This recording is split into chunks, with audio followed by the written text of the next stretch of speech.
Hey Nomads, welcome to episode 11 of the Nomads of Fantasy podcast. This is the podcast where we travel across all the cool worlds from Star Wars to Super Mario Brothers to King Kong to all those awesome indie games that we were talking about last week. King Kong. I'd love to talk about King Kong. We should. I have nothing against that. Kong versus Godzilla. Yeah, I gotta get back into those new ones. The new ones? What are you talking about? Well, the new Godzilla movies and the new You got Kong Skull movies, Island and Godzilla yeah. versus Kong. Yeah, all that stuff. I love Skull Island. I love that movie. But anyways, my name is Brandon. I'm the host of the show, and I'm also here with the two other voices. All right, Eric, say hello. This week, I have a glorious purpose. Oh. Dave? Hello, variants. Which variant am I? I don't know.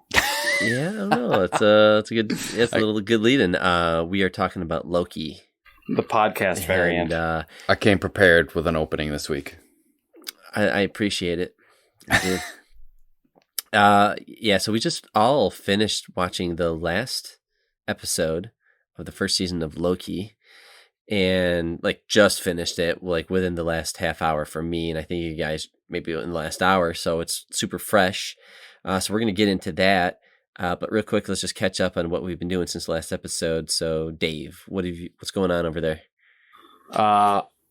Watched a bit of Loki this week. Kind of been keeping it low key, I guess. Ooh, Hey. but Well, I like it. didn't even mean to do that. Damn. I like it. That was good. No, I played a little bit of 76 this week. Brandon jumped into 76 I this was week gonna too. say he downplayed that. I said even on one of the episodes, I was like, I'll get it back into it, and yeah, it was cool. I only played it that one time. I did. Forgot we did. I did pop in and see ya. Yeah, no, it was cool. I want to go back, so yeah, let's do this. That's it. What about you, Eric? What do you got going on? Still playing some of the Ghost? Some what? Oh, Ghosts. No, I haven't. I didn't play any Ghosts last week. I don't think. I played a couple indie games coming off our indie episode. I was still playing Into the Breach after last episode. I completed another run in that game. Still great. If you want to hear me rant about it and rave about it, go listen to our indie episode from last week because it's pretty great. I love that game. The other indie game I was playing was a little game called Carry On. I was talking to you guys a little bit about it. It's on Game Pass. But if you don't know what it is, I think it came out a couple of years ago. But basically you play as the instead of, whatever, it's kind of a switched roles here. You're playing as the monster in the horror movie instead of the victim, which is pretty cool. You're basically just this huge, massive, red tentacle monster thing. I don't even know how to describe it. It's like the Blob. It looks insane. Yeah. It's a horror story monster. Yeah, you're the Blob or something Blobby. Yeah, but yeah. Basically. Yeah. And so you're just kind of going around this lab, killing all these scientists, all that good stuff. I mean, it's like a side-scrolling, 2D perspective. Sweet animation.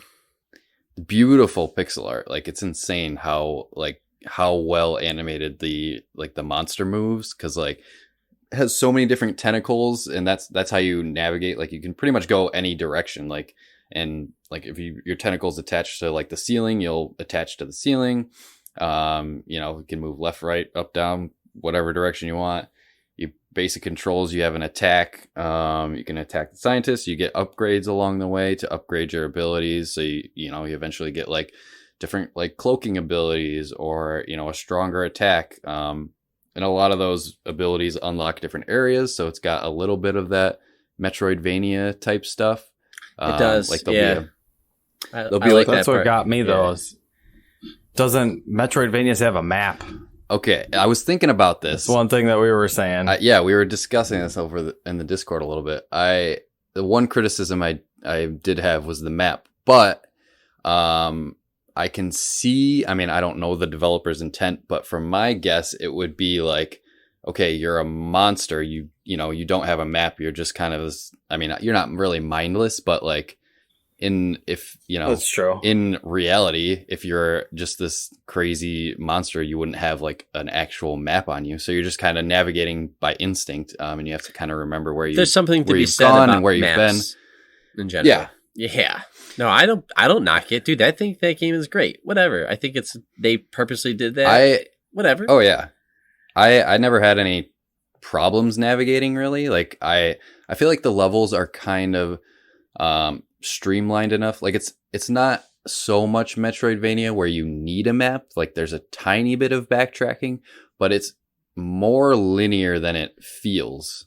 Like it kind of leads you where you need to go.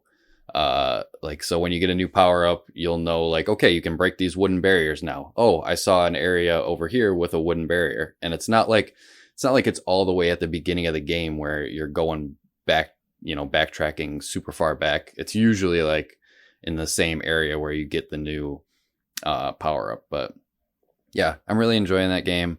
Did you beat it yet? I'm really close to the end. I think it's not a long game. No, it's like a 4-hour game. I think I'm like 3.5 hours in. So I'm pretty close to the end. I think my monster is like fully upgraded by now. There's like 3 different phases, which each phase comes with different power-ups. And it's cool because there are areas where you can like deposit your biomass, and that downgrades your abilities. But sometimes you do need to downgrade yourself to solve certain puzzles, which I thought was really cool. That's one spot I got stuck where like you can only fit through a certain thing, and you got to get through. You gotta flip a switch here, and then go pick up your biomass and go around the other way to get through the door because it can't get through there with the little shit like that. Some of the puzzles were tricky. Cool. I did have another gripe with this game. I got stuck on one part for a little bit. Because you get a later ability where you can like possess people. So you can, press Y and you can stick one of your little tentacles out and, take over someone's body and walk around with them. You can take over like a soldier and shoot everyone in the room with your gun. But what I didn't know is that you can take over, I thought you could only take over like living people, but you can take over dead bodies too. And I didn't know that. Oh. And it's weird because the regular like scientists that aren't the soldiers, you can like eat them and rip them in half and like their bodies will like disintegrate. But the soldiers, if you kill them, you can't eat them and they don't like their body stays, where you killed them. So you can only take over the soldiers that are dead. And I didn't know that. And there was like, I killed a soldier and when I got in this room, and then I was stuck in a puzzle, but it turns out you had to like take over that guy after you killed him and like flip a switch so you can move on. So I got stuck there for a minute. The game doesn't teach you that you can do that, but eventually I figured it out. So it wasn't too huge of a deal, but I was really digging that game. Probably gonna finish it. Yeah, definitely gonna finish that one. I was just going through my games on Xbox, some games that I downloaded from Game Pass, and I was like, I've had this sitting on my hard drive for like, a really long time, like 6 months, and I'm like, okay, let me just play this now. I know exactly what you're talking about. I know. That's what I did. Like I was telling you guys how I was playing Neon Abyss, and I was like, I think it got added to Game Pass actually not that long ago, but like when I downloaded, I knew there was like some kind of reputation behind it when I downloaded it, and I was like intending on playing it that day or the next day, and I never did, and it sat around for a little bit, and I'm like, forgot about it. And Game Pass added so many games, so I put it in. I'm like, this is a blast, and fresh off of Katana Zero, I love it. Yeah, so I don't know. It's funny how like some of these games, they're just sitting on your hard drive, and you finally get around to this is so cool. Well, the only thing that sucks about that is if you do that, sometimes games leave Game Pass, so I know you're ready to go back and play a game, and you try to start it up, and I was like, nope, it kicks you to like the Microsoft Store to buy it. I'm like, fuck, it's not on Game Pass anymore. It's just sitting on the hard drive, just taking up space. It drives me crazy. Wish there was a way to to scrape that out. Just put an exclamation point, like a notification, just to let us know, like, hey, this is expired. Not on anymore. Before I was gonna play, or before I played Carry On, I was intending to play a game called Observation. I don't know if you guys have seen that one or heard of that one, but it was on the Game space Pass. one. Yeah, the space one. Yeah, I really wanted to play that, but I just let it sit on my hard drive for too long. Went to boot it up, and it wasn't available anymore. So. I don't know. I guess it was kind of cool. I don't know. I liked it and I didn't like it, and I got bored with it. I think I had more fun with To the Moon. Better than that. I love that game. I gotta finish it. Game. Yeah, I got pretty far. I never finished that I don't know one. how far I got, but I thought it was pretty cool. Yeah. Wait, was it To the Moon? Did you say To the Moon or Deliver Me the Moon? Yeah. Deliver Me. Yeah, I don't know. Deliver Me the Moon. Deliver Me the yeah. Because those are two different games. But Deliver Me, both of those games are incredible. But Deliver Me the Moon. Is really okay. Good. Okay. But yeah. Okay. So Carry On. I recommend it. I'm definitely gonna finish it. But I gotta get to some. I of the love other that you're games that are jamming out sitting on my indie hard games. drive. Yeah, no. Yep. I get it. I forgot.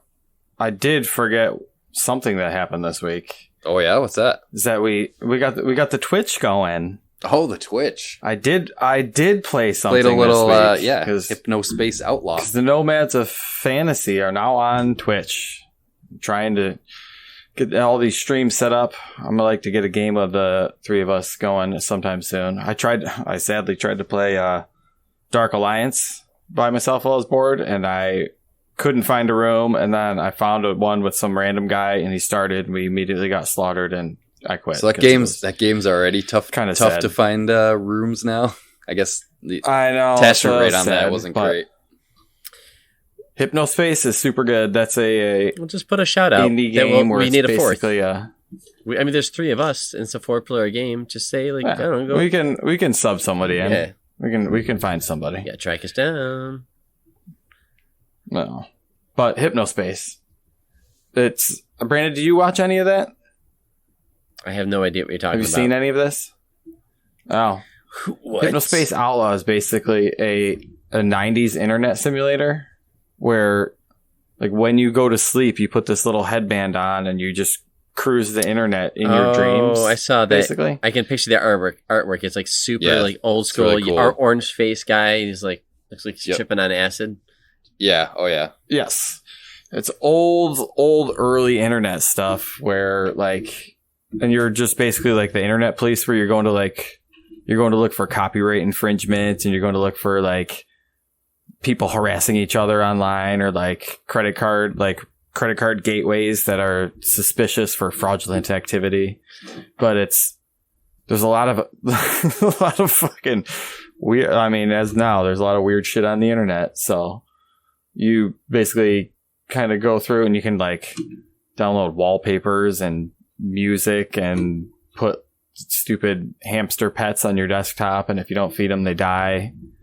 No, I can't delete his stupid gravestone off of the desktop, but it's a weird one, but it's definitely one of a kind, because there's definitely nothing like it. But obnoxious screensavers and skins and mouse pointers and all sorts of just crazy shit. But Granny's hot butter ice cream, like, it's a good song. Who doesn't want there. some Granny cream? Yep, Granny Cream. Yeah, that shit was kind of trippy, but Brandon has no idea what we're talking about. No, I have no idea.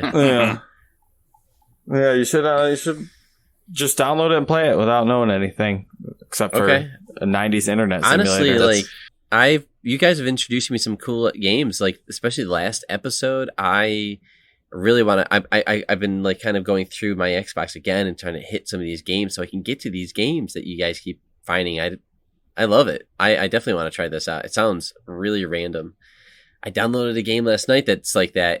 I wish I knew it. Right? I'm just thinking of it, but it was like $5, and it's like every little bit is like a new retro game. You just keep going from retro game to retro game, and I'm like, that looks kind of cool. Oh, what was that called? I know exactly what you're talking about. Oh, okay. Yeah, it looks like Excite Bike, the artwork on the outside, but it's like something extreme, or I don't know. I know what you're talking about. I can't think of the damn name. Yeah, well, I mean, you can look it up if you want, but well, real quick. So, I want to do some housekeeping on last episode. I feel bad. I said that Katana Zero is made by Game Maker. That's the engine, and I found out it's ASCII soft. So I wanted to fix that. And then I was kind of talking about this game that I said is like on my hard drive that's just like a Contra game. And I was like, oh, it turned out it is a Contra game. It's called Hard Corpse Rising. Hard Corpse apparently is like a spin-off, I guess, kind of sub-series in the franchise. But it's the 13th installment. So it came out in the 360, PS3 kind of era.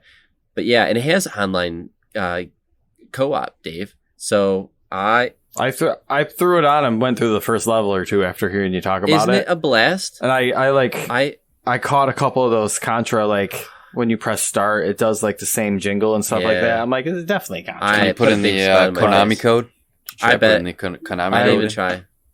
I bet. No, I didn't.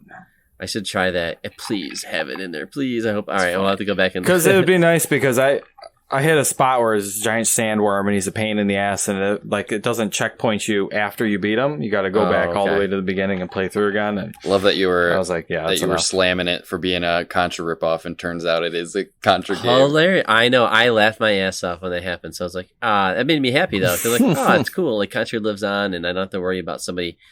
I don't know. Whatever. It was cool. So yes. And then real quick. So my kids. I don't know. I have a 2.5. He's almost 3, and my 6-year-old is only like 7, right? And they're starting to get into games. Well, my 7-year-old or 6-year-old is, but the 2-year-old just wants to kind of play games as well. And I put in Battletoads, that remake that kind of came out. Yeah. Dude, I never really got around to play. I think I maybe played like the first couple with Jack at one point, but anyways, it's 3 players, and Ryan really wants to play, and all he can do is hold the controller and like smash buttons with his little hands. Oh yeah, but he can hold left or right. And first off, that game, well done. I really kind of regret not getting around taking it more serious. I thought it was I don't know. I thought when they went the cartoon style, it was like they didn't have much confidence in it and they cheapened out and they didn't whatever. I appreciate it now. I actually love the artwork. That it's cool with the kids, and it's funny because the youngest one, Ryan, he'll just hold right or left the whole time, so he's not engaging in the combat, and Jack and I'll do all the work, and then Ryan keeps getting this like award in the game called it's like the participation award or something like that. It's like it's mocking That's amazing. I love that. Yeah, it's a keys coming up because he just holds left or right the whole time. But it's a good game, dude. I think if Ryan was like a little older, the story's pretty funny. Yeah, the story is fantastic. Where they're like losers and they lost their celebrity and I don't know. Yeah, it's so cool. They're poor and it's well done. I think if the kids, well, I think like I said, like the youngest was a little older. It'd be like the perfect kid to play with, a game to play with your kids. But yeah, Battletoads, I was really impressed. It gets intense towards the end after you get through a chunk of those, like some of like the sled levels where you got to do a lot of jumping. It gets tricky. Yeah, that was kind of cool. I like that how they did the bike scene and all that. I guess good point. Yeah, they keep changing up the game modes a little bit, and I don't know, funny game, cool story. And then real quick, I've been taking a break from Warzone, and I've been playing Halo with my buddy Dale. Halo 5, just playing combat, playing what do they call it? Slayer 4-on-4, but we've been doing a lot of duos, and I'm hoping that the next game is huge and a lot of people get back into it. I don't know, it's just something about the multiplayer is going to be free to play, so that's true, that's right.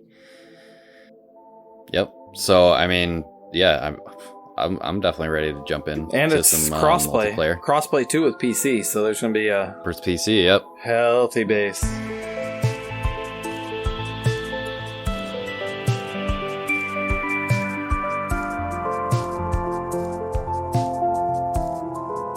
And we're back. We're going to talk about some Loki. Season 1 just finished, and we just finished watching the last episode. I watched this show pretty much weekly, and I think Dave did as well. Right, Dave? Yep.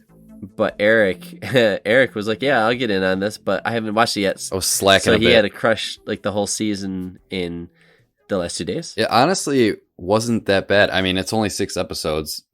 So, and they're each, 45 minutes long. So I watched 2 episodes a night, basically, and it was great. I loved watching it like this. I'm glad that I watched it, leading up to doing... Probably made more sense. Yeah, definitely. I like that I watched it leading up to the podcast. I mean, I'm obviously more fresh on the earlier episodes, but, it's only 6 episodes, so it kind of felt like a really long movie. So, I mean, the total runtime, it only adds up to like 4 hours or something. So, it gives it, it doesn't feel like a super long season with like 10 episodes. It moves along, it moves the story along really quick. And I appreciated that. And I sometimes if, a season has like 10 episodes, it can drag a little bit. There was definitely no filler episodes here or anything. Each episode was fun and it just moved along the story, really quick. So I like that about it for sure. Just the format of it. Yeah, that's cool that we have somebody here in this recording to discuss from that perspective, because I don't remember some of the things. Like, I think the middle of the season really slowed down. If you listen to these episodes chronologically, you'll hear Dave and I kind of making comments about what we've been doing between episodes, and Loki will be brought up. And like, I remember talking about when the female Loki is introduced, Sylvie. I didn't know where the story was going, but I had like concerns. I don't want to get into my final feelings about the like the ending and all that stuff, but why don't we actually, now that we know kind of what the show was, it was 6 episodes. It just finished its first season. Does anybody want to take a shot at kind of explaining what the hell the show is even about? It's a weird one, but it's also kind of important because it's this show. And I think WandaVision did a good job kind of saying like, hey, this is where we're going with this MCU. From here on out, it's going to be a ride. It's very different. They're definitely, it's cool, but they're definitely taking these shows to, as a way to set up the next, whatever, quote unquote, phase of movies and Marvel stuff. So yeah, I mean, we could just get into it. Get into the a little bit of the plot. Yeah, I just remember the beginning. Yeah, well, it comes out of Infinity War, where when they go back in time, basically Loki poofs out with the Tesseract, grabs the Tesseract. Yep, and so and then Time Variance Authority comes in. That's like the first scene. Yeah. Yep. Okay, thank you. That comes in. Right. I love that. I like that. But yeah, I like that they picked up like where in that scene in Infinity War, because I mean they have that scene in the movie and you don't know what happens after that, but obviously they go back to it in the show, so that sets up the show. Yeah, like Dave said, he grabs the Tesseract. Not Infinity War. Endgame. Yeah. Scene, is it right? Endgame or Infinity Endgame. War? Okay, Endgame. Loki dies in Infinity War. Yep, but Thanos kills him. Endgame, they go back in time, yes, you're right. And they goof, and then that's where they create the variant. Yes, exactly. Brandon, you are correct. The non-Marvel guy corrects us on the plot. So I just remember that. Yep. So yeah, picks up right from there. Loki grabs the Tesseract. He gets transported to like the Gobi Desert or something, and then the TVA, the Time Variant Authority, shows up to basically take him as prisoner. They bring him back to the crazy whatever. I don't even know where the TVA is. It's like its own dimension. Like yeah. It's really cool. But they basically take him back to sentence him because he's a variant, which basically they capture these variants that create branches in the sacred timeline, quote unquote.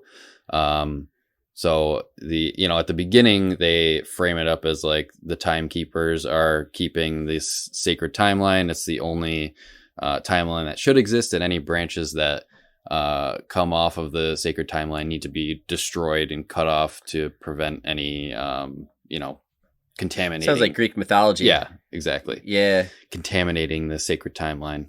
That's the brief setup for it. Is they just bring him into the TVA, and they are, I think, help me out here.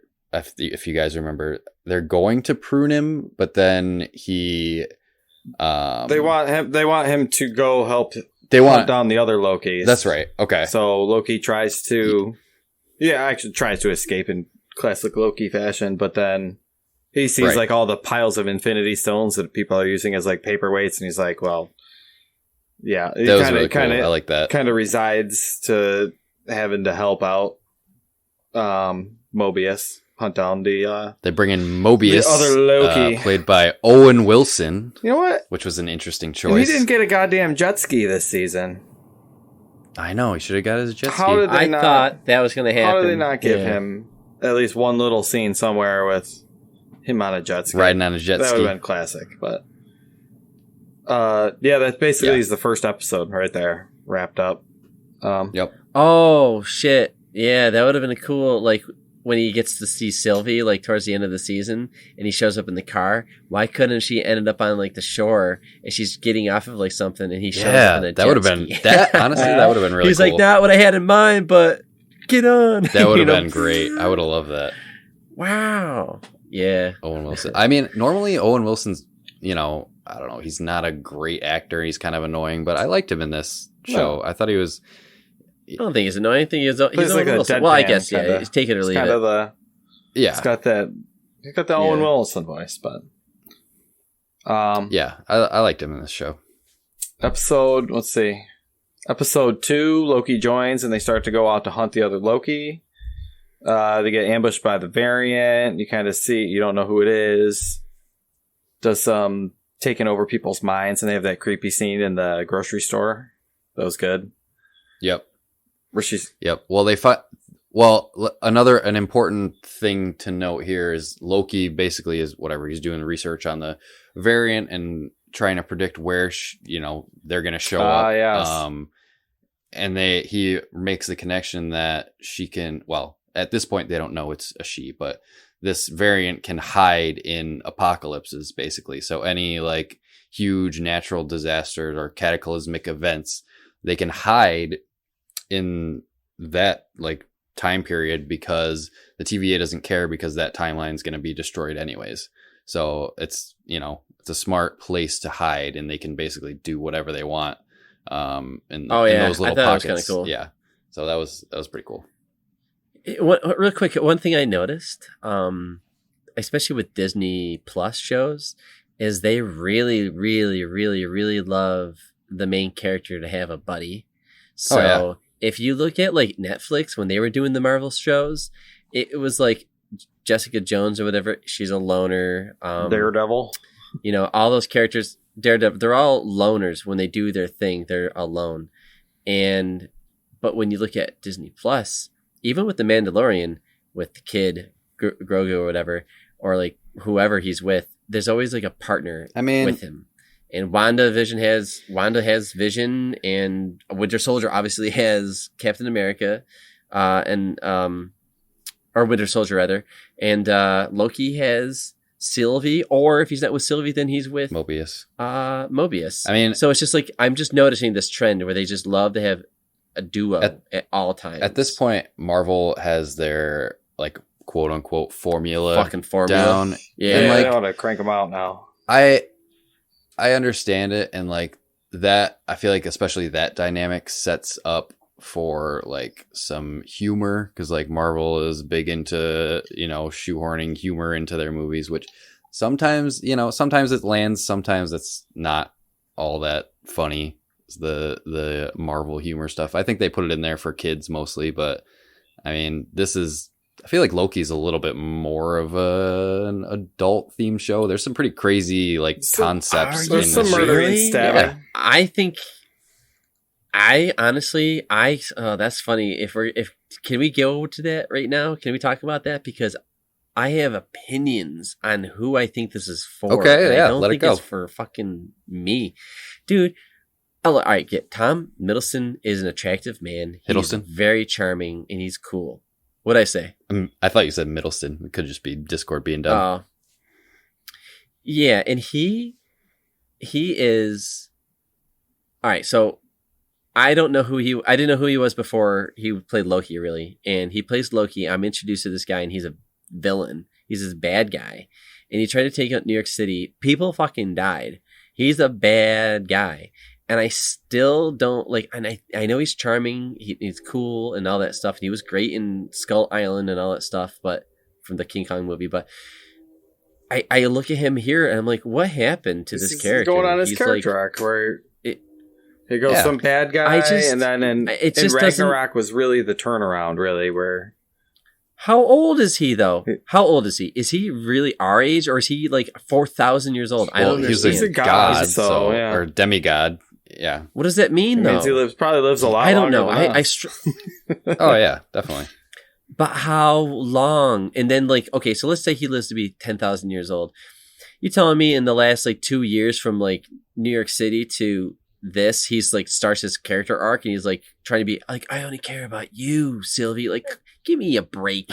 The whole point of you is you're a bad guy. And, like, I understand that's the whole point they're trying to drive, that he can be good and he can think for something that's not for himself. I get the overall, like, message.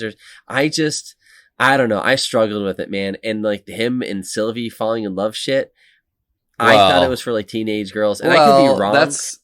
It's himself. We can get into that, but, like, I mean...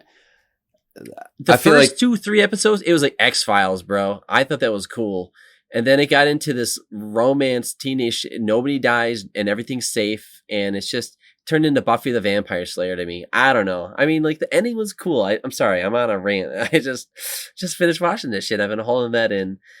And spare me. I don't know. Well, it is. You got to realize that it's a comic book movie. There's going to be all sorts of coincidental things that happen, and all sorts of, I don't know, plots that just magically get tied together and stuff like that. But the whole series as a whole, I mean, you had Phase 3 wrap up with Endgame, which kind of like that's a period stop, or actually more of an exclamation point at the end of like that story. And this is kind of just setting up. WandaVision was its own little self-contained thing. Yeah. Captain or Winter Soldier and Falcon, like, that's kind of its own thing. I didn't get too far into that, and then this is kind of setting up the multiverse. So, I mean, once we get towards the end, that's when you find out, like, I guess who the main bad guy is going to be for the next 3 Marvel phases. So, like, in episode 3, that's after Sylvie. So, whatever. They find Sylvie, Sylvie and Loki. Because she's the variant. Right, she's the variant. They escape through, whatever. I think they steal a temp pad and they escape into, like, another time. And they go to this moon called Lamentis. And this is episode 3. And it turns out that this is like one of those apocalyptic events. So Sylvie has a time pad with all of these apocalyptic events, like preset locations she's going to go and places that she's going to hide and do all of her whatever devious stuff. So this was like one of her last stops, because this is like a huge momentous like apocalypse where this planet is crashing into this moon that has a civilization on it and wipes everybody out. This episode was interesting. I can see where it kind of dipped in this one, because I mean, I think the point of this episode was kind of to like have some sort of relationship between Loki and Sylvie, like develop. It was definitely what that was. Yes, because they had the whole train thing, and, in this episode too, where they're trying to escape the giant thing, and they end up sneaking on a train, and Loki ends up getting drunk. Oh god, convenient city. Everything was so convenient in that thing. That's what I'm saying. Like, that's when it started to shift for me, and I was just like losing it for me. I think this episode was probably the low point in the. I feel like it was like a curve. Like it was. The production was good on that episode. Oh yeah. Oh yeah. Yeah, for sure. It was attractive. Yep. I feel like it went on a curve, like you said. First 2 episodes were good, and then it dipped a little bit here, and then I feel like it started to rise again towards the end. This podcast is about going to these worlds, and I was just like digging the TVA. I was like, this is cool. This Such is a cool weird, concept, but it's cool, and I'm here. I just, yeah, I thought, I was like, I was here for the ride. It's like, whatever, I guess, sell me this Loki character. But then when it went down, like you said, like this is basically their two of them, character development, because the whole episode, nothing really happens. That the arc that they're trying to get off the planet, like, gets blown up at the end of it. So they're still on this planet about to blow up at the end of the episode too. It's just building their relationship and all that fun stuff. I bet people have. Well, with Loki though, he's been in movies I probably missed. Right, I didn't see Thor 2 or 3, or I think there's 3, or I didn't see those. Oh, 3 Ragnarok. That's a big one in his character.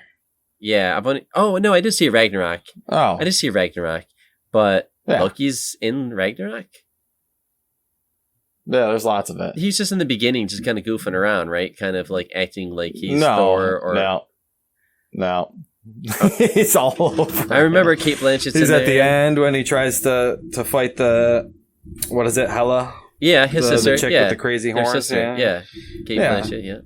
He comes back at the end, and him and Thor go off as brothers at the end of the movie, and he's actually like, he has a change of heart towards the end. Right. I mean, I love that movie. That's when the character arc changes a bit, but. I don't know. Sorry, I just don't have the investment with Loki. Okay. Well, anyways, yeah, you're right though. Yeah. So yeah. I mean, you have episode 3, Lamentus. They escape because they create a nexus. So the whole point is the TVA is looking for them. And they can't find them because this apocalypse is happening, and that's where she always hides.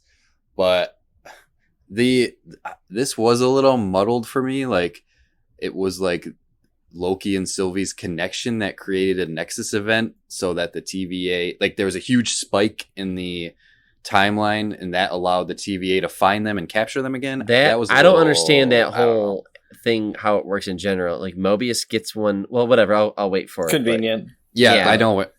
So convenient. So okay, well, whatever. This whole episode 4 is kind of also a little bleh.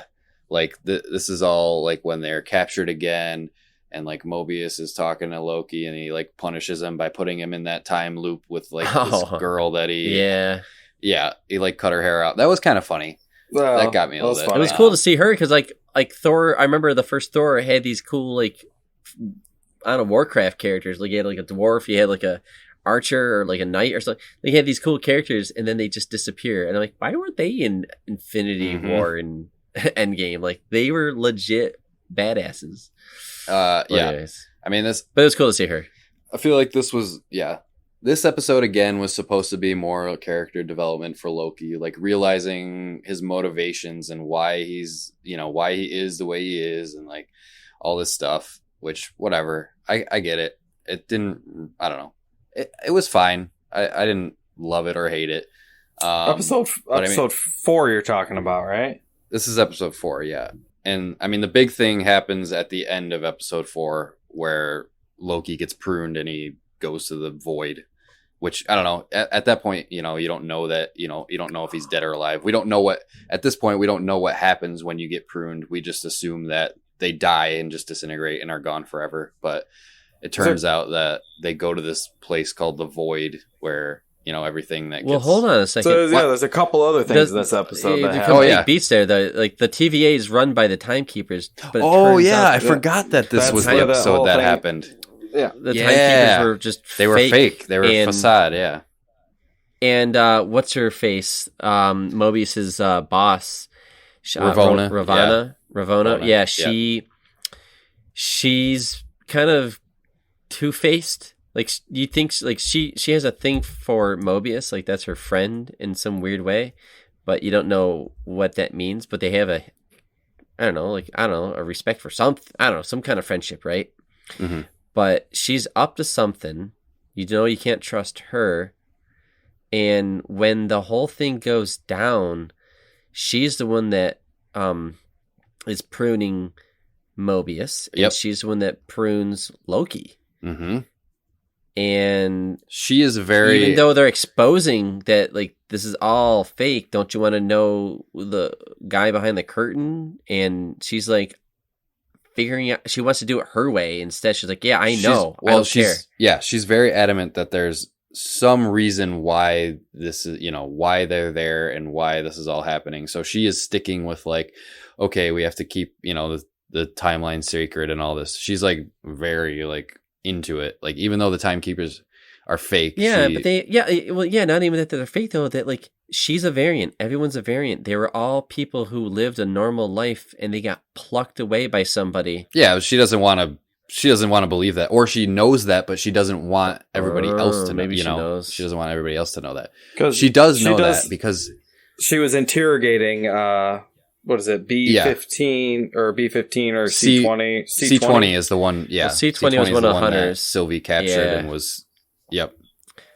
So, yeah, Sylvie unlocks her memory basically, and Mobius finds the recording of her interrogating her. So he basically finds out that they're all variants, and thus he gets the old prune stick. The old prune right, job. and I thought that was the best moment in the show, almost practically. And then obviously later on, I was like, meh. When Mobius got pruned, when Mobius was, yeah. That's when I thought the show was like, all right, they got some balls. Like I like the character, but like no, but it's a Marvel movie and it's a Disney show, and they don't kill off like a main character without some giant dramatic event happening or something like that. Right. And even then, like 4 movies later, they're probably going to get brought back to life. So I was going to say, in every superhero movie, in every superhero anything, there's always a way to bring somebody back. It's never like they're truly dead. It was way too. It's very unceremonious the way that they were killed. You got to give them a big send off. I mean, that's when everything hit the fan, though. Like that's when the show is supposed to kind of flip. That was no, not so much for you. Well, then I was just like, well, no, actually, hold on, because like when he got pruned, I was like, okay, well, once Loki got pruned, I knew that Mobius it didn't matter because, like, obviously. It's not that big of a deal being pruned. So now we know what that means. And it's just being sent to another. It was like, I don't know, you're being killed or what, but you're being sent to this other place. Yeah. I don't know what at the end of time. But it's like, it's a timeline that's for like so then you're introduced to all these variants of Loki that are still surviving because they're really good at surviving somehow. And there's a shit ton of them in the void and they just live there. But they say that the youngest one, the kid, he's the one that claimed that he killed Thor in his timeline. Mm-hmm. Yeah. They're like, this is his timeline. This is his universe. This is his world. So that's why he's considered the king. Oh, really? I didn't know. I didn't catch that. But I don't understand. I thought there's one sacred timeline. I thought, but the void, it was like, they say it in that episode. Like they're explaining how they all exist and, right? I don't remember them. So they were just saying he was the best one. I was going to say, I don't remember them saying that was his timeline. I think, the void is the void isn't a timeline. It's just a dumping ground at the end of time. Like it's not really on the timeline. It's like, I mean, this is where it gets into like the weird, like semantics of the stuff. I know that it's like at the end of time. I mean, yeah. And it's not, it's just a place where nothing is supposed to be able to escape to get back into the sacred timeline. Yeah, and child Loki was pruned because he killed Thor and broke the sacred timeline. So that's how he ended up there. So yeah, that's technically it's a purgatory, like for it's between between all of the timelines. Yeah. Yeah. So anyways, so now we're in the void, and all the characters were sent there. Actually, no, everybody, literally everybody was sent there except Ravana, but everybody's hanging out. What did you guys think of this episode? I thought it was fun. With all the different. You didn't like it? I thought it was fun to see all the different Lokis. This is the worst episode of the whole season. Really? No one thing cool about it was like the graphics at the end. You got old man Loki. I thought I liked the concept of the void. Like, everything that they prune gets sent here. So you have these like giant, like literally entire cities, entire timelines get dumped into this place and everything from that. And then Alioth, this like monster dude, whatever, cloud monster in the sky in the void, whenever something new comes in, he basically sucks all the energy and life out of it. And that's how nothing escapes from this place.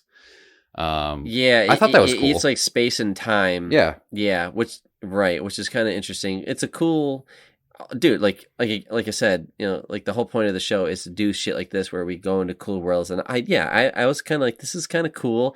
I don't know how people are eating and drinking and surviving and finding each other and having electricity. I have no idea how any of that works. I kind of let it go, but it's just convenience. It's fucking magic. convenience. Yeah, whatever. I think it's everything. I don't know if it's lazy writing. Everything from the timeline, other timelines get sent there, so there's got to be food and all that. There's explanations for it. And how big is this area? Because everybody's It's like endless. right near each other. That was another thing. Mobius is like in a car and he scoops up Sylvie. It's a and she's, TV like, show. Right next. It's got to be convenient.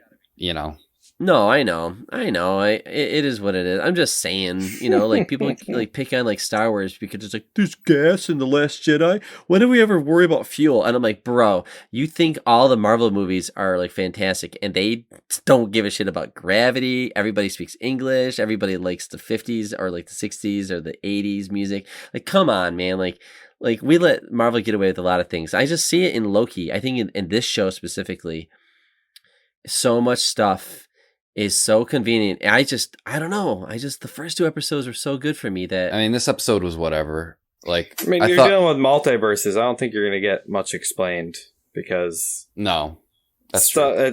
There's just stuff that's even Loki, even Loki himself says like, he just accepts it. Like that, all these weird fucking things there's a fucking alligator with a Loki hat on, and he's apparently a version of Loki, which, whatever, that's funny. It's an alligator with a Loki hat. It's cute. That's got to be comic stuff. Yeah. The old man classic Loki. That's the good one. He's old man classic, yeah. He's got like the old 70s the comic book costume he's got the on. original costume, yeah.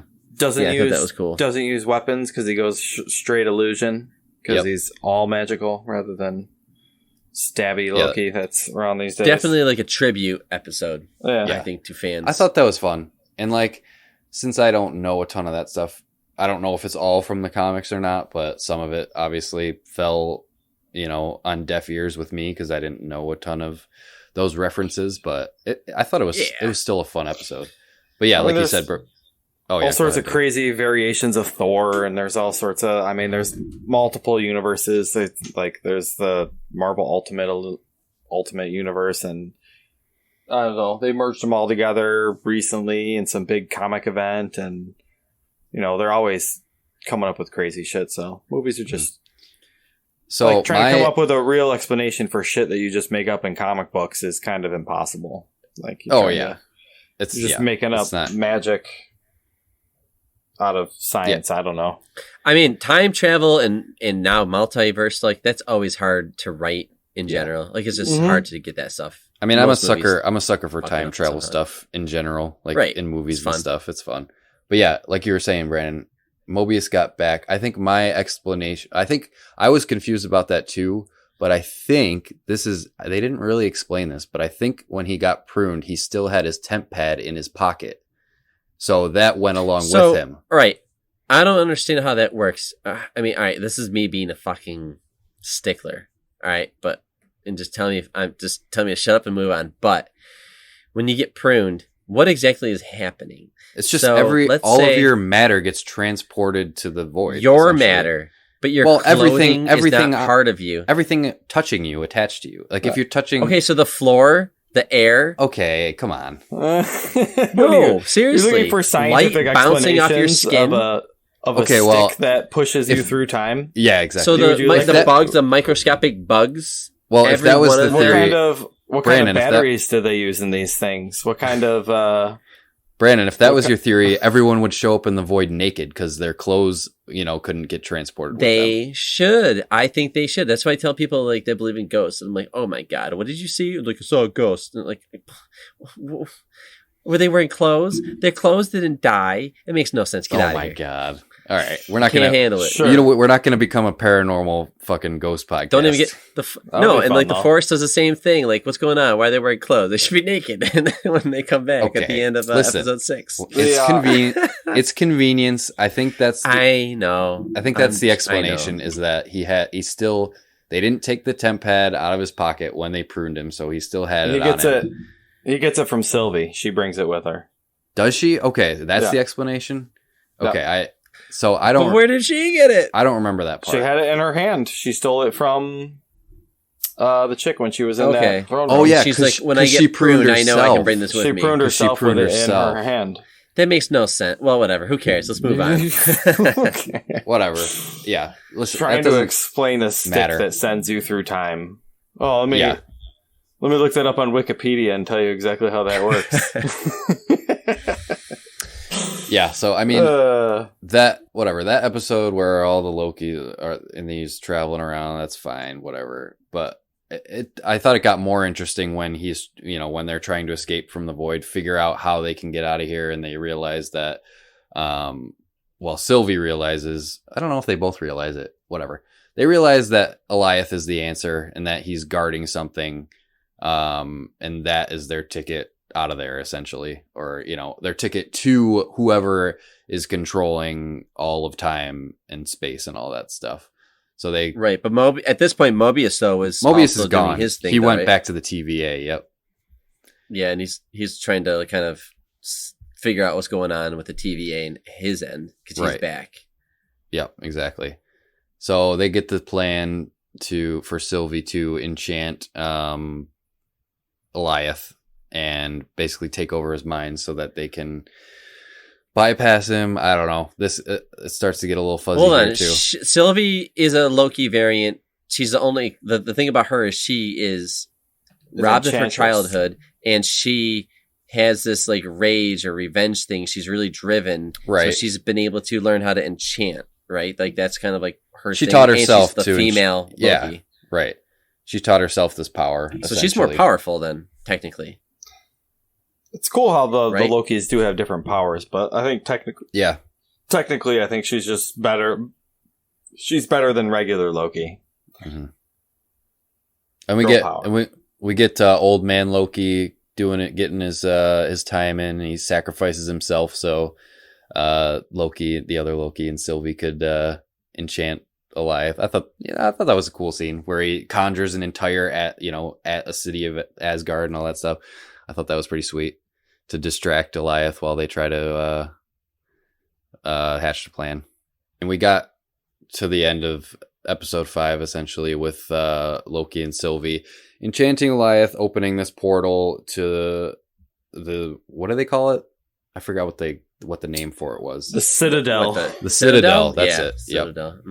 Mm-hmm. So they find the Citadel beyond the void, which is essentially at the end of time. Or I guess I don't even know where it is. It doesn't really matter. I guess it's in a fucking space essentially between all the timelines. You can see like the sacred timeline in the background where it's just white light going across the sky. Yeah. It doesn't matter. It is at this point. You just got to go for the ride.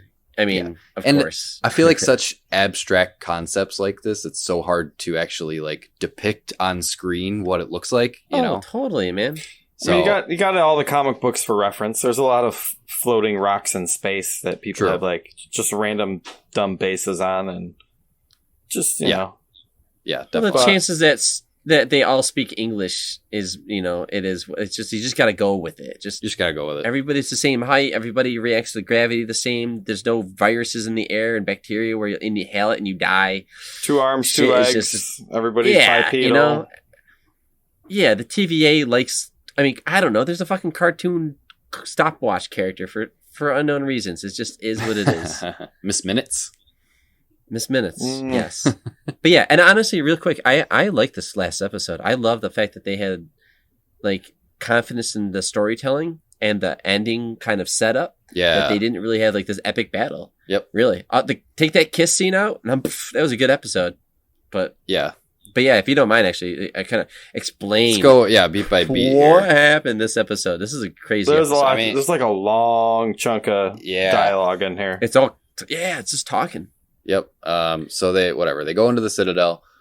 Fucking Miss Minutes is there for some reason, just randomly shows up. Scared my kids and I. That's funny. Yeah, because she just kind of pops out of nowhere, and is talking to Loki and Sylvie, and basically trying to, what is she's trying to like cut him a deal essentially that they can both Basically, be it's reinserted back into the sacred timeline without any Mhm. consequences if they turn around, which is interesting. Was that like, I don't know if Miss Minutes was sent there by Ravonna or if she was actually No. Well, no. okay. No, Ravonna doesn't know who the guy is either. Well, He who remains. she was Because she was because talking. Miss Minutes says that he, and she's like, "Who's he?" And then she leaves. She's It was like, well. It's just weird. confused. It's just weird that like Miss Minutes said all this crap, and then they basically said no. But then when they got to whatever, he who remains is what they called him. He had a whole different thing offer for them, which I don't know. That confused me a little bit. It could just be choose your own adventure. If you turn to page 96, then this happens. So maybe that's what his thing is. It's just like, yeah, I knew you would say no. I knew you would turn it down. and I knew that's you'd come true. here, and I knew He already knew everything that would happen up to that point, so I guess it Mhm. didn't Yeah. matter. But like life is full of choices, but then is it not, or is it? That's the whole thing. Apparently, And it's not. I love that. I love that whole. I love that's like it's cool too. Where he, I don't know if I'm jumping ahead, but like, well, no, yeah, I am. I'll wait. So we go past Miss Minutes, and then we're like, no, we're good on that. Fucking liar. We don't trust you. Yep. We're going in. We got to see who this Wizard of Oz is. I love that. I mean, this really is. I like that you say Wizard of Oz because this really is like a man behind the curtain type reveal. Like you're expecting this huge being, like the timekeepers. They set up the timekeepers in the beginning as these ethereal beings. Like they're huge. They're fucking alien looking. They're like godlike. But then you walk in and then there's just this guy sitting there, and he's like, "Yep, I'm the dude." And I'm like, "Oh, okay." You control all of time and space. So, I mean, obviously at the beginning, they wanted to kill him and they thought he was lying, but they go back to his office with him. They explain everything. I do like the attempts of them trying to like stab him and kill him. And he's just like warping around them. And because he knows everything that's going to happen. He knows that they're going to try to kill him, so he can predict everything because it's all written already. Which, do we know why he can do that though? Like, he I has understand his that own he temp knows, pad. but like, how's he? He has his own temp pad that he can like, and he's just use to warp around. Yeah. All right, he's a scientist. I just figured he's exactly. a scientist and he just knows how to do shit. Okay. And he has his little like weird wrist watch thingy where he can control shit. I don't know what that was, but right. So, yeah, we don't know. We'll probably learn more about that character. Like we just got introduced to him. We don't even know that he's the new villain. I was going to say this is an important character going in the future. But yeah, whatever. They go down to his office. He starts, explaining everything. Basically, that they have, he brought him there because whatever. Loki. I'm sorry, I'm fucking doing a shitty job explaining this. Loki and no, that's a tough show. Sylvie, up to this point, obviously thought that they were doing all this on their own, but it turns out, I don't know what we want to call him, the Conqueror. I guess we can just call him the Conqueror. That's easier than He Who Remains. But the Conqueror says that he planned all this for them to come here because essentially he wanted them to take over for him. And really the only explanation he gave was because he was tired and didn't want to do it anymore, which I thought was kind of funny. He's like, well, that's kind of cliche, but right. Yeah. It was predictable. I knew that was happening for a long time. I'm tired. I just, I want to. The only gift retire. I need is the gift of death, or something like that. Yeah, or it's like it kind of reminded me of Neo meeting the architect, where everything was kind of figured out, except there would be this one little anomaly that would happen that we had to address, and it was always a Neo, and they always come here and they always decide this thing, and you're gonna decide it's just like the rest of them, right? Where he was like, no, I won't do that. I'll do the opposite, and I'll whatever. And it was the same thing, except I thought this was cool because he was expecting the same thing, like a Matrix kind of moment. But He Who Remains, he's like, it turns out there's two people, and the same person, just the variants. It was two variants coming to me of the same person, and they would decide the fate of the universe from here on out. I thought that was really poetic. I thought it was really cool. I was like, oh, that's cool. Like, My internet's. I being know an that asshole. she's gonna Remember to call be all the this one out, that's. Brandon. She kept saying he's a liar. I Fucking don't trust A. him. So she's gonna kill him. And the Loki that we know, he's like, no, he's a good guy. I think he's doing the right thing. I think we need to hear him out, kind of thing. They purposely did that, yin and yang. So I thought that was really cool. I thought that was a really neat take on something that I was a little bit familiar with, like with the Matrix. But what did you guys think of that whole exchange and the whole decision, where they split? God damn it. I don't know. The whole setup. I was trying to figure out who the guy in the purple robe was. He who remains or whatever. Like while I was watching it, because I wasn't really thinking about phase 4 technically while I was watching this. I was just kind of curious. I thought it was going to be like a setup for Secret really? Wars. I thought it was going to be like the Beyonder. Well, because I know that the next Doctor Strange movie is called what is it? Multiverse of Madness is actually what it's called. So I knew that kind of something was gonna, like, this dude's probably getting stabbed. Multiverse is gonna get opened up. I mean, if you look at phase 4, kind of when you're looking forward, there's there's another Thor movie. There's Ant-Man and the Wasp. After I watched this episode, I went kind of read up on all the details that I missed, and I don't know if he said King or Kang when he was giving his speech, but I want to say he said King, but yeah, I think he said King. But well, I mean, I guess as it turns out that like this guy is like basically the main bad guy for probably the next 2 or 3 Avenger movies, I'm gonna guess, and probably the end of phase 4, 5, and possibly 6, because King the Conqueror is not one to be fucked with. Well, technically, the one that we meet in this episode, the one that dies, isn't. He claims to be the best solution considering the situation, because he's like, I'm a very smart guy who figured out time travel, and a lot of us were doing that, and we're all like in peace and like learning from each other. But then at some point, at some point in all these versions of me in all these different universes, some were really smart and some were really good, and some of them are really smart and really evil. And the ones that were evil decided that they could use their intelligence and their capabilities to then manipulate the timeline. So they were fighting over that. No, our timeline's the best one. No, we're in our timeline. So each version that would stand out, like the super versions of this character, they would all claim that they were the right one, which is all humans, like that's why we have all these religions. They're all claiming that they have the right religion. Like, I can see it happening. That was cool. But he's the one that outsmarted all of them to the point where like no, I can take them all out. I'll prevent them from happening, and I will prevent any other variants from happening. So I'll create the TVA.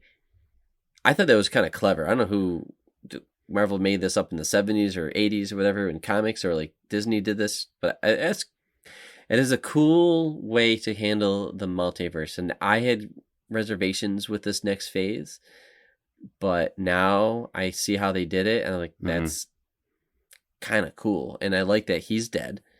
And now that opens up the potential of extremely dangerous one. That's what he was saying. He's like, no, I'm a necessary evil, or whatever, like Thanos did. Like, I'm trying to do something that's good, but it's in a bad way. He did the same thing. Like, he said, shitty things happen, but he said like something like, like you said, he was the best solution. And if you kill me, a million other versions of me are gonna be out there, and like much more evil versions of me, and they're all gonna fucking wreak havoc and start this multiversal and he wants to die, war. Right?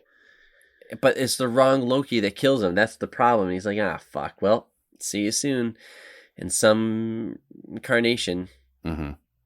Yeah. So I guess we should go back to the show when the Loki and Sylvie fight. I appreciate. Yeah. And she swipes the time pad, gives Loki a little smoochy smooch, and then kicks him through the time door. Yeah. I appreciated that. Okay.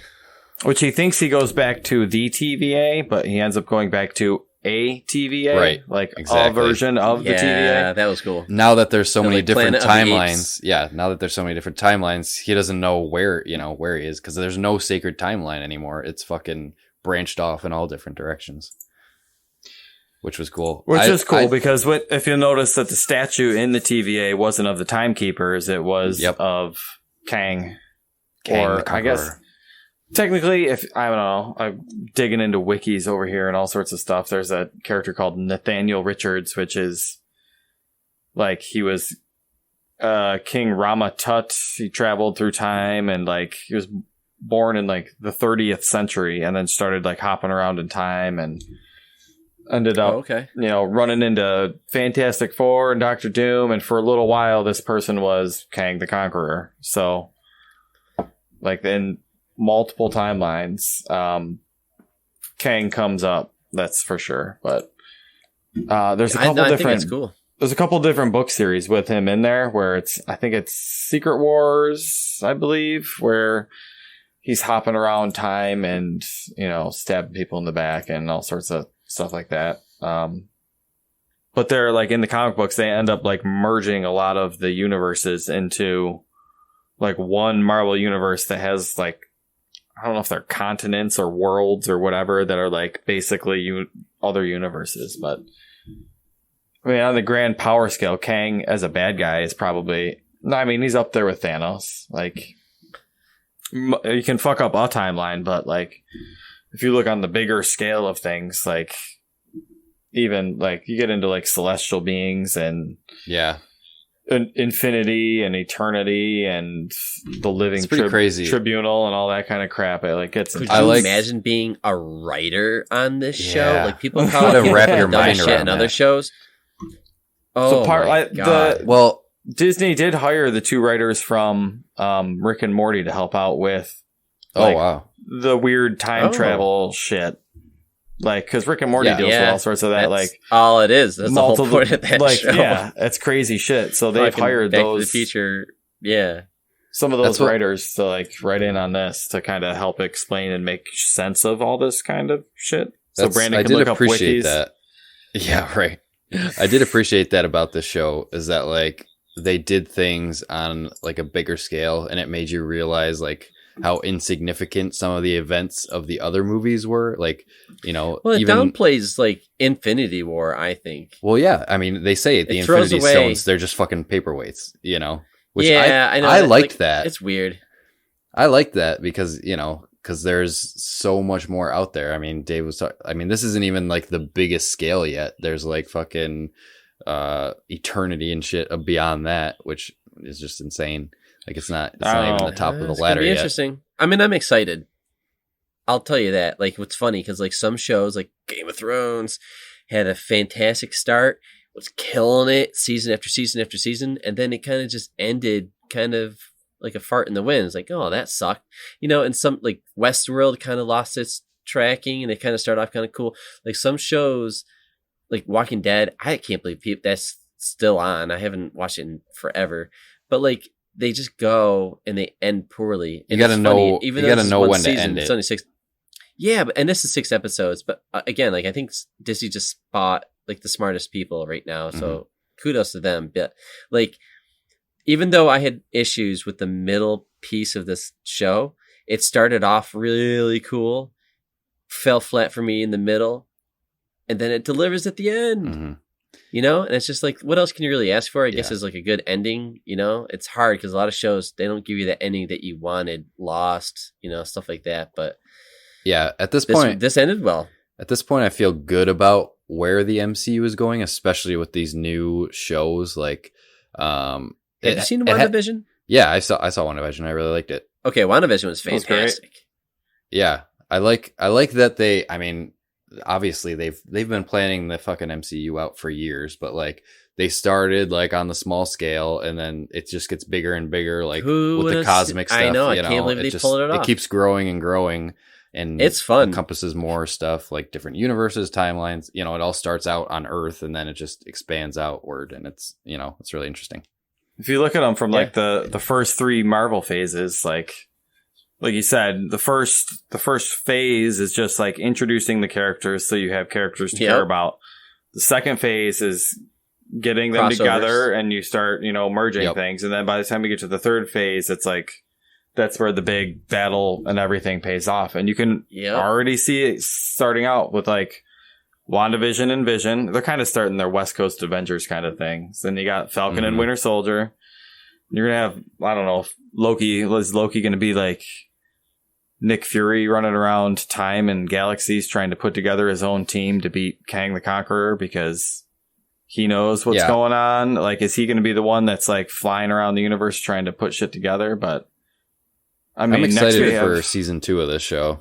I mean, 2021, it says it's coming out this year. You have the first season of What If, which is a comic book series of just like crazy weird shit. Like, what if the Punisher killed Spider-Man? What if, I love Silver that Surfer stuff. had the Infinity Gauntlet? Like, all sorts of crazy weird shit. So that's going to be part of the multiverse branches just poking out of the sacred timeline or whatever. Dave, correct me if I'm wrong though. Since the very beginning with Iron Man 1, Disney acquired Fox after that, correct? Yeah, that was just kind of that was recent. Fox has years X-Men. ago. Yeah, and Fox has X-Men. Yes. Yeah, they've yet to introduce. So and Hugh Fantastic Jackman has Four. already been quoted saying, he's already said that, like, I how could I turn this down? I know he said it was done, but like, I've been, it's already been in talks. Like, he is doing it. Wolverine. Like, he's going to make an appearance. Yeah, he is. Yeah, so Wolverine's coming back. That's part of the thing so you can X-Men, do. Oh man, insane. Thing you can do So with the crazy. multiverse is, and you've kind of already seen hints of it with Spider-Man, is like you can explain any recasting of any character with just saying that they were a Yeah, variant. I know. That's the best part. So it's just like that's the very. you can just start dumping actors left and right and just be like, yeah, there's 3 fucking Spider-Men. Yeah, big whoop. Want to fight about it? Bring back Tobey which Maguire. could happen. Yeah, so they'll all be around. Rumor. But I mean, coming up now, next is, there's a Miss Marvel. I think, is that that's like the girl from the Marvel Xbox game. Yep. Or Marvel, I should say. Kamala Khan. Yeah. So, and she was a cool character. Okay, She's got the hands that get real big and she can get giant. So, she's going to be in there. There's upcoming Hawkeye, Moon Knight, She-Hulk. And then I'm assuming it's going to get into the movies. Moon Knight. Damn, that's deep. Yeah, okay. We got Ironheart, which is a black girl that's Iron Man. Like, I don't know the story there, but sweet. Okay. There's another Iron Man on the way. We know these cool characters. But now that Disney has, all the characters from, I think Kang the Conqueror came over with the Fantastic Four because he's one of the Fantastic Four's main bad guys, technically. And he may be the first person to actually be part of the acquisition too. So I'm assuming there's going to be some solid Fantastic Four reboot coming up. Me and Eric were talking earlier about Blade.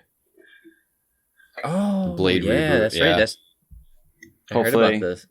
Hopefully Wesley's still available. A request for it. Well, I feel bad for DC, man. Like, they're over here like, we did really good with Joker. Yeah, that movie was fantastic. What else we got? Ah, man, I don't know. I don't know. It's funny because I feel bad. Joker isn't even technically part of like their DC. I know universe. they're only, and it's like their best one that they put out since Christopher Nolan was doing shit. And even Christopher Nolan, I only think the first 2 were good, and then you go into those other ones with Batman. It's just tough because the whole Batman stuff is fantastic. They should really figure out what's going on with the DC universe, but they keep, I don't know. It's weird because they got the Gunn, right? He's doing, the guy that did Guardians of the Galaxy is doing the James Gunn. Yep. James Gunn is doing the new Suicide Squad. And they just did Suicide Squad and they fucked it up and they redid it. Then they did like Injustice or Justice League or whatever, and they redid Birds that. of Prey, that one. It's just weird. It's just sloppy as fuck. It's like, what are you doing, DC? Take a break. Take a breather. Figure out what makes you cool. I mean, Seriously, you Well, have the stuff. They're You just got trying to play awesome catch up. villains. They're trying to play catch up with Marvel, and it's just not working. They got to stop being Pepsi and just, Oh, right. we know you're not Coke. Just stop trying to be them. I was going to say, Coke's not Pepsi, you mean, right? Because Pepsi is the better. better one. Pepsi's better. Pepsi's the better one, yeah. Hold on. What do you, how? No, it's Pepsi's not. way Come on, better than guys. Coke. Absolutely. I've already told you this. Do you know what the number one purchased soda is in the world? I'm assuming it's Coca-Cola. Do you know what the number 2 best-selling soda in the world Probably is? Diet Coca-Cola. Diet Coke. Pepsi can't even beat the diet version. Pepsi's more crisp, refreshing. Coke is syrupy, and it gets all the nasty spit in your mouth. Dave and I are on the same page here. Because all those shitty fountain drink machines always have fucking Coke, and that's like the standard like cheap shit you buy. I'll give you that. Cherry Pepsi is better than cherry Coke. But I love cherry Pepsi. I could go either way on that one. All right, I think at this point, if we're talking about fucking Coke and Pepsi, I think we're done. Is there anything else you guys want to say? Overall, I liked it. I'll give it a thumbs up. Like I said, it was a roller coaster. It started on a high, dipped a little bit, and then I think right at the end there, it kind of shot back up for me and it ended on a high note, which I'm really excited about. And I hope they keep making these Disney Plus Marvel TV shows. I think it works a lot better in this like 6-episode format than like trying to cram all the shit into a movie. I like the this format that they're going with. Yeah, I repeat everything you said, Eric. Go ahead, Dave. I just repeat what Eric said. I think all those things, but then one more little tidbit here, little cherry on top is that Jonathan Majors, the guy that played Kang the Conqueror, yeah, he is signed up to play a major role in the next Ant-Man movie. So he's the villain. I went on YouTube and watched a couple recaps. A variant of, yeah. There will be. I saw that. That's probably where we will see him next, popping up in some sort of in the quantum. I'm excited. Verse. I thought he was cool. Yeah, he's charming. I really liked that character. I really liked the acting. I thought he was a cool character. Yeah, I'm all for it. Can't wait to see him as like a real bad guy. I want to see him nasty. Oh yeah, definitely. Because like you get like a hint of that. Like I mean, he puts on this nice guy like facade, but at the very end, you get like a hint of it. Like when he's telling them how serious this shit is, and like we're all villains here, and I feel like you can see. Like you can definitely see behind his eyes that there some villainy stuff in there. So I'm excited to see him in a more villainous role.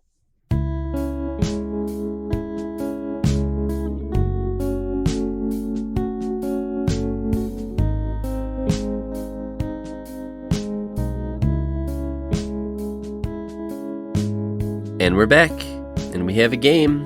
And who's hosting this? Dave. Nope. No, Eric. Eric, you're hosting this. Yeah, it's 2 truths and a lie. How exciting. Pretty self-explanatory on the rules. Yeah. I'll read 2 truths and 1 lie for each round, and you guys have to guess which one is the lie. So each correct answer, you get 1 point, and whoever has the most points at the end wins. If we tie again like last week, I'll have to try to come up with a tiebreaker, but there's 5 of them, so let's hope that doesn't happen. No, if you say that means it's gonna happen. Probably. Or we're gonna end up with like 0 on all of them, but we'll see what happens. All right. Let's get into it. Who goes first? Each we'll do the number thing. I think Dave, what number am I thinking of? 3. Brandon? 4. All right, Dave goes first. It was 2. Ding, ding, ding. All right. So each of these rounds, I tried to do like a little theme. So the first round, the theme is the PlayStation 2, a fantastic console. All right, so here we go. I will read each one of these out, and yeah, Dave will go first with the guessing. All right, number 1. The design of the PlayStation 2 is based on an old Atari computer, the Falcon 030 Micro Box. Apparently, Sony bought the design patent when Atari was going bankrupt. That was number 1. Number 2, the PlayStation 2 was the first video game console with online gaming capabilities. Number 3, Dan Holmes, a 29-year-old man from Oxfordshire, was so obsessed with his PlayStation 2 that he decided to change his name to PlayStation 2. Which one of those is the lie? Number 2 is the lie. All right. Brandon? Yeah, 2, definitely. Both going with 2? Yes. All right. You guys are sharp on this one. That is the lie. The Dreamcast was actually the first video game console with Sega online Dreamcast gaming capabilities. I knew it was Sega, but I thought it was a Genesis because Genesis always had like those like the TV thing. You could download games and play games or something like that through the online service on a Genesis. Really? I don't know that. Yeah, my buddy actually had it in the 90s. He had it, and every month it would just new games, different games. That's cool. Would be available. The Intellivision. Yeah, but it's through the phone line. Yeah, I don't think it's that. But whatever. But yeah, that's cool. I knew Sega was going to be the answer. Dreamcast. I All right. That first one was cool. That was the easy one. Yep. PlayStation 2 came out after and then completely crushed the Dreamcast, and then Sega went home. Sega was pumping out console after console, and then like extension for each console each time. Like the Genesis had like 32, had CD-ROM and had all these things. Yep, Sega CD. Yep, yeah, this is ridiculous. All right, they did it to themselves. Good job, boys. Good job. Both of you got 1 point on that one, so 1-1.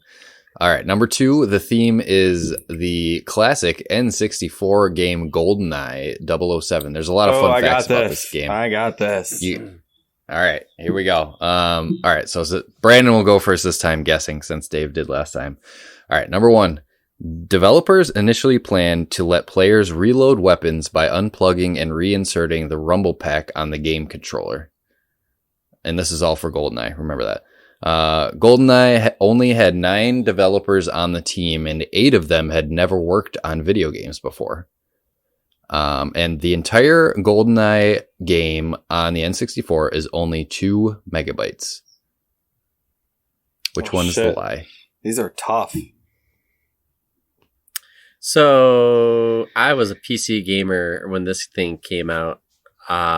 I wasn't on Nintendo 64, so I don't know that much about it, but those were all interesting. I want to say that real quick. What was the first one? Developers initially planned to let players reload weapons by unplugging and reinserting the rumble pack on the game controller. How annoying would that be if they actually did that? Right? Just drive me. Every time you got to reload. You reload a lot in that game. Yeah. Yeah, I could see like somebody saying that in the meeting, and then they do it, and then the next meeting they're like, "That was a really bad idea." Yeah, so I would hope that was just a cool option, but not the only option. You know? Yeah. Okay, I'll go with number 1. Number 1 is the lie. You're saying? Yeah. Okay, can you give me a quick 2 and 3 again? Okay, so the Rumble Pack, GoldenEye was only had 9 developers, and 8 of them had never worked on video games before. Mm-hmm. The entire GoldenEye game is only 2 megabytes. Man, that 2 megabytes is kind of bugging me. Because it's a cartridge. Like, a cartridge should have plenty, and it was Nintendo 64. I'm going with 3. All right, final answers? Final answer 3. Oh, yeah. All right. Oh, look at your logic there, Dave. Dave is correct. Yeah. So it was actually only 12 megabytes, not 2. So it was a bit bigger, but it was still really small. Only a 12 megabyte game. Yeah, that's, now that I think about it, Dave, that is so obvious. Good catch. Makes sense, yeah. I was trying to think of, like, how much is a shitty WAV file with, like, low audio sampling on it, and I don't know. Is there audio in that? I've only played the multiplayer. Yeah. Is there? I mean, there's like the voice acting in MIDI, that game? like the MIDI music and sound effects. They got and all that music. kind of Dun, stuff. dun, dun, dun, dun, dun, dun, dun, dun, dun. Mm. The classic GoldenEye James Bond music. Dun, dun, dun. All right. Oh yeah. Every All right. time you die. Yeah, that's great. I love GoldenEye. All right, number 3. So Dave has 2 to Brandon's 1. So Dave's in the lead right now. This game's easy. Number 3 is the theme is a game we all know and love, a little game called Skyrim. I like bringing this one back. So a couple fun facts here. It's not about food, Brandon, so don't get worried. That's a little callback to one of our earlier episodes. Jesus. All right, so number 1, inside the Quicksilver mine located at Dawnstar, a Vault Boy bobblehead can be found on a table near the back of the mine. Number 2, Dovahkiin Tom Kellermeyer, born on 11/11/11, will receive free Bethesda games for the rest of his life. Number 3, in Bleak Coast Cave, you will find a frost troll. Once you have found the frost troll, nearby will be a skeleton hanging upside down from the ceiling with a sword on the ground. This is a reference to Empire Strikes Back, where Luke finds himself trapped by a Wampa in a cave and uses the Force to reach for his lightsaber. So which one of those is the lie? Oh, I'm going first. And I'm going to say number 1. Remember that as being the most dishonest. Yeah, with the Fallout thing, I was going to go with number 1 as well. I don't know if they would let you do that. Cross motion like that. Yep. I mean, they were both Bethesda Game Studios games. You know, they could have Easter eggs in there, but you are both correct that it was the lie. The true. Yeah, I remember the second one.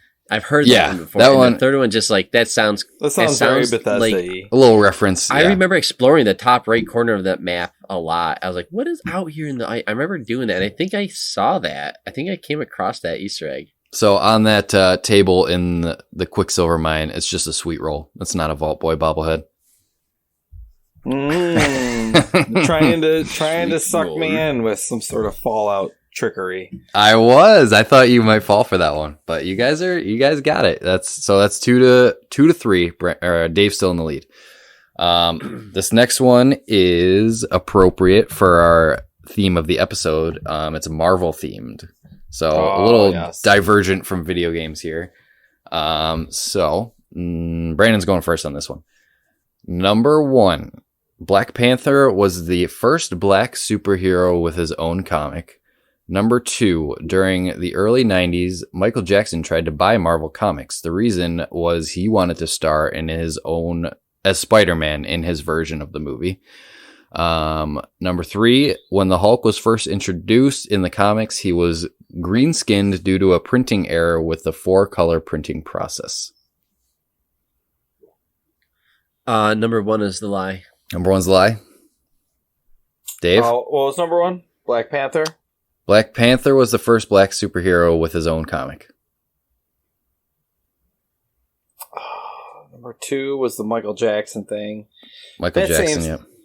That seems odd because 90s, I think Marvel was, I hope they weren't killing it in the 90s, but I think they were doing well in the 90s. I'm not sure.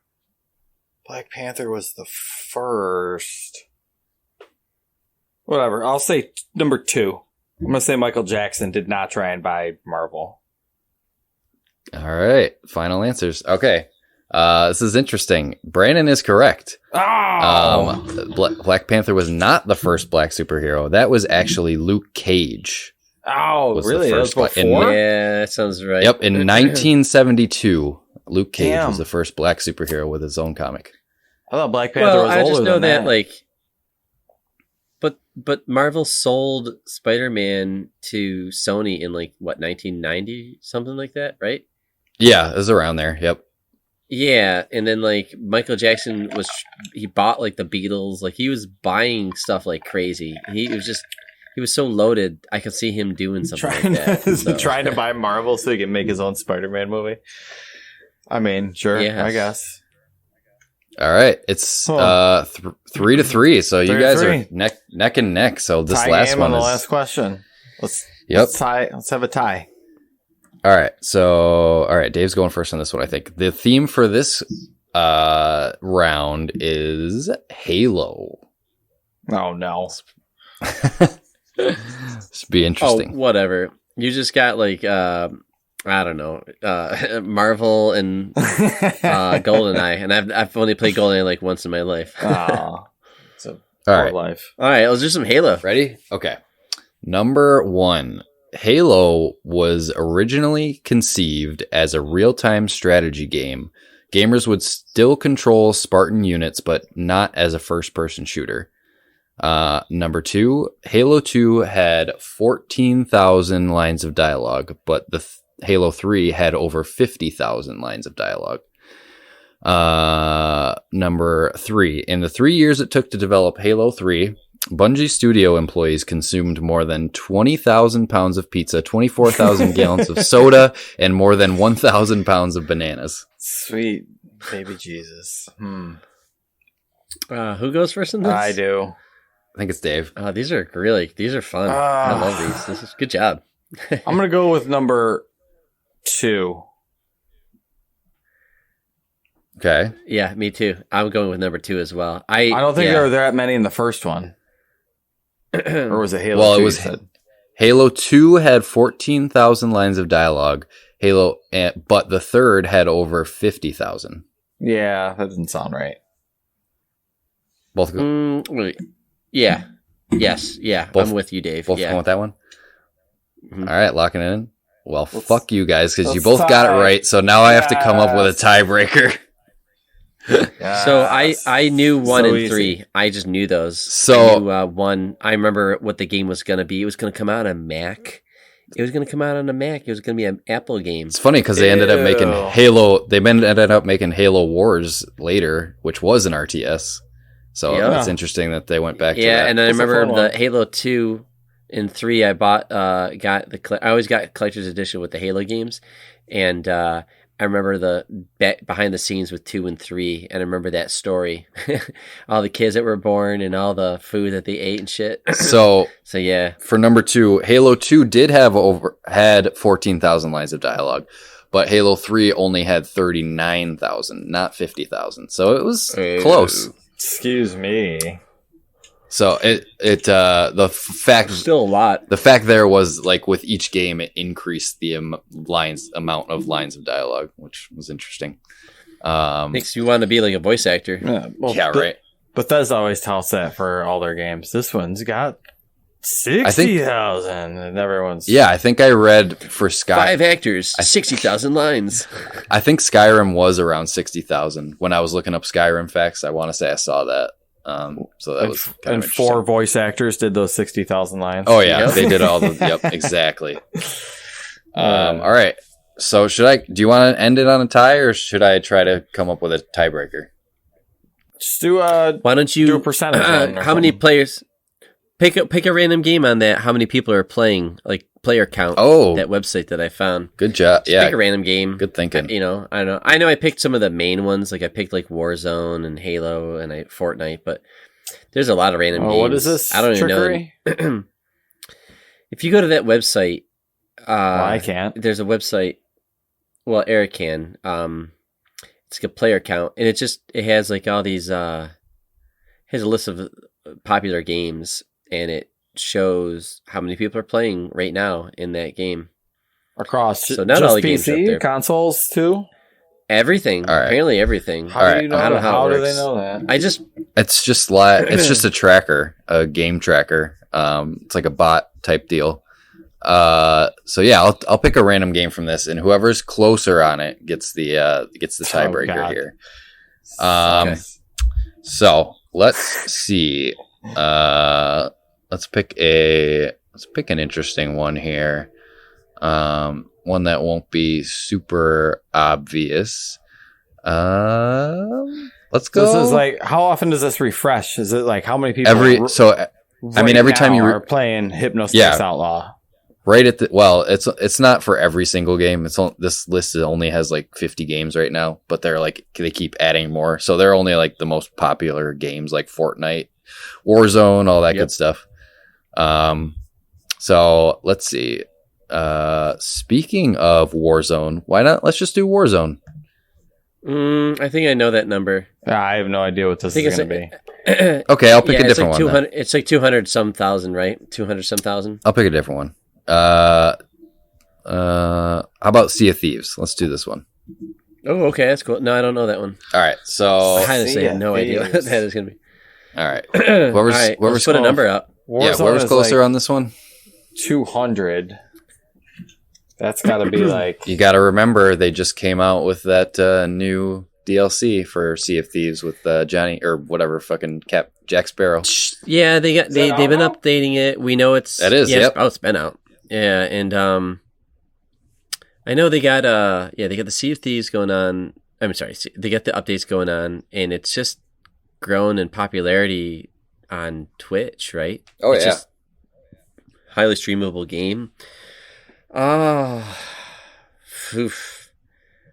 I mean, right, I got it. I wrote mine down. You wrote it down? Just tell us. Just because it's like a game show. You got to write it down. So then that way, I don't want to sway you. I want you to write. Well, you go first. All right. My choice is show the camera. 135,000. All right. Brandon. Oh, wow. Brandon, it's all on you. Oh, that's impressive. I wasn't that high. I was going to say 50,000. Locking them in? Sure. Okay. Believe it or not, the current player count on Sea of Thieves right now, 234,354 players online. Wow. Good for them. Yeah, that's impressive. That's a lot of semen. I mean, seriously. That's on par with Warzone.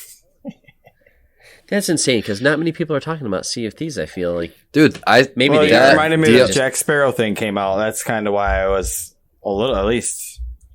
Yeah, Warzone. What's it called? That's impressive. It's called Sea of Thieves: A Pirate's Life. Yeah, there's been a lot of buzz around that. Apparently, it's pretty damn good. So we should check that out. Well, let's give it a stream.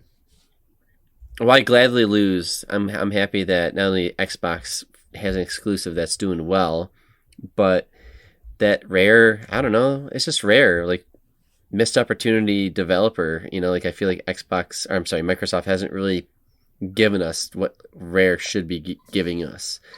And Sea of Thieves has so far been the best so far, right?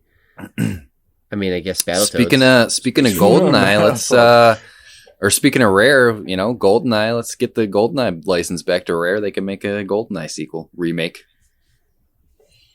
It's like, I thought they were trying to do that.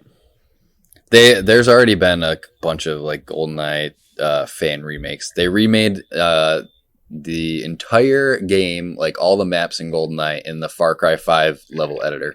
Oh, that would be badass. Insane. Like, yeah, someone put a ton of work into that. So that was really cool.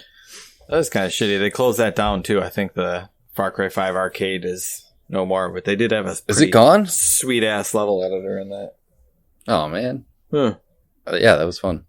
Nice, cool. Right, well, I know that Rare also has that really cool game that they debuted, like a random trailer for. So they got something else coming up. What's that fantasy called? I know what you're talking about. I don't know, but it looked cool. I mean, Psychonauts? Sea of Thieves is stunning. No. That's Double Fine. No, it's another game. Everwild. It's called Everwild. Everwild. Yeah, it's like this. I don't know, like Alice in Wonderland. It looks really cool. Yeah, it looks gorgeous. Just give us like good combat, and we'll be. I'll play in your world more. Just give me something a little bit deeper. And yes, I got delayed though. Developer. I heard that the new creative director on, and they kind of rebooted it, but it looks kind of cool. Well, congrats, Dave. Well, thanks. Eric, do you want to plug in some social activities? I will plug in my social activities. Been active on Twitter, trying to get the engagement up with everybody. And let's see, I posted something saying that we were going to record our episode on the first season of Loki. and to let us know your thoughts. And guess who chimed in? Our good friend, Jacob Iveson. Yep. Always chiming in on our tweets. I love it. Thank you, Jake, for listening and being so engaged with the podcast and everything. We really appreciate it. But yeah, he said that he loved it. Without saying too much for spoiler reasons, it really set up some of the future Marvel possibilities. And then he ats Marvel Studios and says Marvel Studios can literally do anything now and have an extremely good reason as to why, which I mean, I agree with. Like they have so mthey have so many different properties that they can work with, and they already are. Dave just listed off all the upcoming stuff for Phase 4, and like they just have a ton of stuff right now, which I mean, I could see Marvel fatigue setting in a little bit if they start cranking all this stuff out. But I mean, I came out of Loki pretty positive overall, and it makes me want to go back and watch Falcon and Winter Soldier because I missed that. So I don't know. Marvel's killing it for now. Yeah, I think. I agree. I think they've done a fantastic job, and I am excited. So I totally agree with what he said. What else could you ask for? With a massive universe, well, multiverse now, but just like franchise, and the fatigue. Whatever people say that about Star Wars, but like Star Wars is like not even a third of what Marvel's been putting out. I think. Just don't watch it. I want more Star Wars TV but people shows. are like, you can't do Star Wars too much. It's too much. And then Mandalorian came out, and it was like, shut up. So yeah, come on. Yep. You just gotta trust the right people. And Disney, sometimes they win, sometimes they lose, but like you gotta give them credit, man. Like they fumbled with Star Wars, I know, but with the people they've got today. With these franchises, like today, I can't. You gotta be so confident with going into more of the Phase 4 of Marvel and the Star Wars now. Like you might not have liked the Rey story of the last trilogy, but who's not excited with the Mandalorian and where the Star Wars is going? So that's it. That was my. Kenobi's coming I too. can't wait to talk about those shows, dude. There's yes. Very exciting. Yeah. I'll finish plugging our social stuff here. Thanks again, Jake, for always writing in. So yeah, you can follow us at Nomads of Fantasy on Twitter. We'll eventually get this Facebook group up and running. If Brandon ever gets me art for the Facebook group, we can start. Oh, that's what's holding you back? Oh, my bad. Okay. I'm going away this weekend. I'll bring my tablet. Maybe I'll draw something. No, that's fine. Instagram, we do have an Instagram. I think I've only posted once on there. I mainly focus on Twitter, but if we can get the engagement up there too. Another thing we could plug, Dave mentioned it earlier, is the Twitch stuff. Dave started up a Twitch channel, Nomads of Fantasy. So give us a follow there. I will probably start trying to stream a little bit more often. I'm looking at like capture cards so I can, start streaming either some Switch stuff or some PlayStation stuff. I mean, I don't know shit about streaming, but I would love to get into it and just learn a little bit more about it. I think it would be fun. If we all did a group stream sometime. Just hopping online, playing something, streaming it out. I need my Dark Alliance fix. I need my Dark Alliance buddies back. I'll play more of that. That would be fun. I would definitely play that. Another thing that I don't say very often, but I think it really would help us out is if you gave us a rating on Apple Podcasts and all that stuff. Helps us get discovered. Leave your 5-star ratings if you love us. Even if you don't love us, be honest. We want to hear your feedback. Send us an email, nomadsoffantasy@gmail.com, and that's about it. Thanks, Eric. Dave, do you got anything you want to say? Watch more movies, play more games. I don't know. Summer's ending. Always. It's that time of year. Nothing wrong with staying inside sometimes. Well, I don't know. All right. Well, I have nothing. I have nothing to look forward to. I don't know what TV shows or movies are coming out. So I think I'm going to be gaming a lot. So yeah, just It's probably the same, yeah. Yeah. Mhm. Ever since the indie thing kind of episode, like I've just fallen in love with indies all over again, and I got this new list. So, oh boy, I guess that's a good problem to have, right? All these awesome games to play. Yeah, I'm always looking for new indies. Yeah, sometimes they're refreshing. Coming off like a big AAA game, just pop in an indie, and I love that you can just sit down and either beat one in one sitting or a couple sittings. Like with Carry On, I finished like half the game in one sitting and go back to it a couple more times and it'll be done. So yeah, I like those shorter experiences. Real quick before we end, I bought the what is it, Nick Drake collection? There's Nathan Drake. Nate Drake. Yeah. Yeah. Nick Drake. Yeah. His brother Nick. Yeah. Nathan Drake collection. I've only played Uncharted 4 and I thought it was amazing. And I've only heard good things about 1, 2, and 3. And I love Indiana Jones movies. So I got it for like $7, $8. Yeah. Those are a fucking trip. Those are good. Yep. Dude, you got to play. Also, you have to play Uncharted Lost Legacy. I know. I want to. Like, that one is it's like on par. It's a shorter game because it's a spinoff, but it's on par with like Uncharted 4 as far as like visuals, gameplay. Okay. And you get a little bit more open area type thing. It's a little bit different, but I recommend that one for sure. No, I will. All those games. I love all those games. Yeah. No, thanks for reminding me about that one. I forgot about that. Okay. Well, yeah, I'll check those out. And then if I have feedback, I will put it out there in the show. But other than that, great episode. Super excited, and we'll talk next time. So, see you guys. Peace out. See ya. See ya.